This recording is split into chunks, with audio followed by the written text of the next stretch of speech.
can't wait to get on the road again. Okay. You needed that, didn't you? Yeah. Uh-huh. Welcome back to the CNC Auto Show. He's suing you. Let's go to Marvin. All right, let's go. If it wants to. Welcome back, Marvin. Now, Hi. your engine. Well, tell us one more time what you were doing, and we'll be ready for you. I bought the car about 10 months ago, Uh-huh. and it's in excellent shape. Everything is working on it. Less than 80,000 miles, and the whole time I've had it, when I first started up, the engine seems to race more than normal. And after a while, or when I put it in gear, it comes back down, lower RPMs. Uh-huh. And I've had 2 or 3 mechanics tell me that's normal.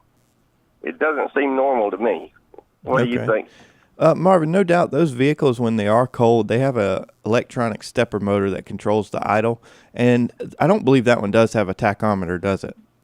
No, it doesn't. Yeah, I didn't think 95 did. But I would say they run up to about 1,200 RPMs, which is, definitely a little bit higher than idle. Of course, idle's somewhere around 700, 850, somewhere in there. So it may be, a good bit higher than what you're used to. However, now one thing you could do to test this out is just crank it up, let the idle get, where it normally sits, say 1,200, and then see if it gradually comes down as the engine warms up. But you mentioned that once it's in drive, it doesn't feel like it's trying to pull away or anything, does it? No. Yeah, I don't. It's hard to say without knowing exactly how fast that engine's going. Now, if you said it was spinning 3,000 RPMs, of course, there's an issue there. But if it's roughly 1,200, somewhere in that range, and as the temperature of the vehicle warms up, the idle comes further down, closer to base idle. That does sound like it's operating correctly. Now, no doubt, one thing. Go ahead. That's what I've been told. Okay. Now, one thing that can affect that a little bit as far as going higher than normal or even taking longer than normal is carbon buildup. No doubt you said it's low mileage, 80,000 miles, but of course, that's still enough mileage to develop. Candidate right there, not a lot of miles. They build up carbon a little bit more. Yeah, typically because they're drove a little easier and stuff like that also. Mm-hmm. So I did put some fuel cleaner in there. Okay. Well, that's a good idea to do, especially with the lower mileage. However, with the throttle body and the position that it's at, the fuel cleaner actually won't clean it simply because it's going to go through the fuel pump, up the fuel rail to the injectors and in the engine there. There's a good probably foot and a half of air of intake manifold and everything that, of course, is above that, meaning the injectors are below it. So typically a service that's performed called the BG Carbon Clean. There's an induction system cleaner that goes through there. It's a 2-part cleaner. It actually goes in front of the throttle body and fogs this chemical in front of it and cleans the throttle body, the IAC, the passage of the IAC, the intake, and then on through the engine, back of the valves, tops of the piston. And it definitely removes all the carbon that would affect the idle. So that's by far the best service you can do for carbon removal. What's the name of that? That's a BG it's a BG Carbon Clean. BG Carbon Clean. Mm-hmm. And that again is due regardless. If it's got 80,000 miles and it hasn't been done, it's a service that you'll definitely gain some benefits from. Mm-hmm. Okay, Aaron, I appreciate you guys and keep up good work, and I'll keep listening. All right, great question. Thanks. We do appreciate the call. And the number to call, 706-863-5800. That's 805 to 10 Saturdays Eastern Time. And John Ryan, where are we going? I think we'll go over to Jerry. Hello, Jerry. Welcome to the CNC Auto Show. And what can we help with this morning? Thank you, John. Aaron, I'm a novice mechanic, although I've been driving 60 years. Listening to all your other guests, I can't converse like that, but I have an 01 Mercury Mountaineer with 130,000 miles, and I had one. My cooling system, air conditioning, it just goes on and off. Sometimes when it goes off and it doesn't cool, I can turn it off for a while, turn it back on, freeze you out when it cools. One mechanic said, checked it A to Z, said it's got to be the compressor. This other fellow that I know is checking it, and he's put Freon in it and even dye and cannot determine where it is leaking out. So I guess my question is there anything else to determine what the issue is with this air conditioning? Well, Jerry, the the description you gave me kind of leads me into one direction, but then the technician that added refrigerant and dye leads me in a different direction. This sounds like an ASE test, Automotive Service Excellence Test, which is a great organization that certifies technicians. Right. Technician A said this. Technician B said this. That's right. Is the answer A, B, C, or both? Yeah, the trouble is both of them can be, so let's go with both. So when you mentioned the cycling of the compressor, it seems to work good and it freezes you out, and when it's working, of course. But then you shut it off, you turn it back on, and of course it works again and freezes you out. That tells me possibility of an intermittent clutch coil on the front of the compressor, and especially knowing that vehicle, like you said, Mercury Mountaineer, it's a very common thing. There's a compressor on the vehicle, of course, pumping refrigerant through the system, and there's a clutch that actually engages the pulley with belts so that the compressor turns. What you described is the clutch, attempting to turn on, but it's not actually closing that gap. Magnetic field not strong enough. Not to strong pull enough the to clutch suck in. it up in there. Yeah. So that's one scenario. But what totally threw that out the window is when you said technician B added refrigerant and dye to it, which would indicate he evidently saw a low refrigerant issue.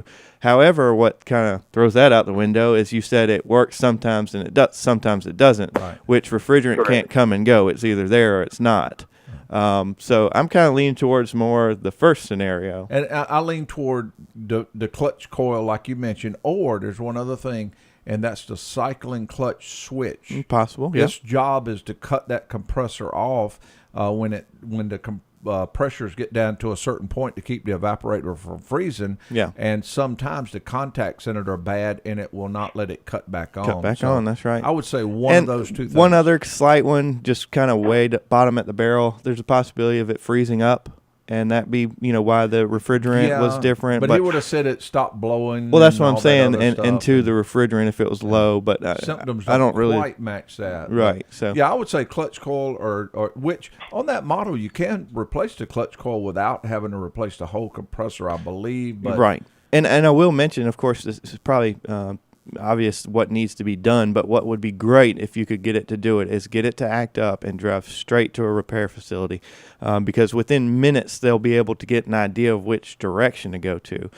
Simply because if you pull up and it's not cooling, they shine a flashlight down there and see the compressor not coming on, they'll know right then that when this vehicle acts up, the compressor's not on. And they'll go through their electrical system check with a set of gauges on there so that they know if the refrigerant's full or not. then they'll do a WAP test. Yeah, they'll do Aaron's signature WAP No, test. but it is good to check for voltage first. You don't want to do anything. Yeah, you don't want until to touch that you vehicle check until for you the know if voltage. there's power or not. But it sounds like you have one of those too. Okay, thank you so much. I enjoy your show. Listen to it every week. Great call, Yeah, Jerry. thanks for calling. Thank you. The number to call, 706-863-5800, 8 to 10, Saturdays Eastern Time. And are we ready? Yeah, we got about 3 minutes left before our break. Let's go to Greg. Hey, Greg, welcome to the show. And what can we help you with? Hey guys, how you doing? Quick question. I bought an '04 Chevy Colorado from a friend of mine. He was having some engine troubles with it, and as it turns out, it's a timing belt tensioner. And I've called around to several places, and it's got about 180,000 miles on it. It's a 2.8 liter 4-cylinder, and no one will touch it. And I was wondering if you guys could kind of explain. I was going to do it myself, but now I'm kind of getting a little weary of it because, like I said, no one, I can't find a shop that's willing to really dive Greg, into it. So I was just wondering. Greg, I can't give you the exact answer of why they wouldn't want to touch it. Now, by any chance, did they say it's a higher risk job? And they may not be interested in it because it may not be a a good candidate to do that job. Has any been or any conversation like that? One place that I called, it was more of a franchise, if you will. Right. Yeah, they said that, but I called your downtown location. They said that they wouldn't be willing to really take a look at that. Okay. Just slightly confused about that, but the only reason I say that is just simply because it is a little bit higher risk. Simply if the timing chain or the tensioner itself is weak, sometimes the valve can actually contact the top of the pistons and cause some other issues, which of course a cylinder head repair would be needed to correct that. So it really depends on what kind of problem the vehicle is having. Does it have any check engine light? Does it run bad, or what is the deal with it? The check engine light comes on. It actually, I'll be honest with you, it doesn't run bad because we recently moved, and I drove it from the old house to the new house. Right. And there's a little gear symbol Right. that lit up on the dash. That came on, which, I mean, and I don't know anything about it. I don't have the owner's manual, but in my mind, to me, that, I don't know, maybe that's a timing chain sensor or something like that. Hey, Greg, we're about to go to a break. Can we put you on hold so we can try and clear this up for you? Yes, sir. All right. It is time to take a break, and we'll be back with more ideas and items about smells and sounds as soon as we return with the CNC Auto Show.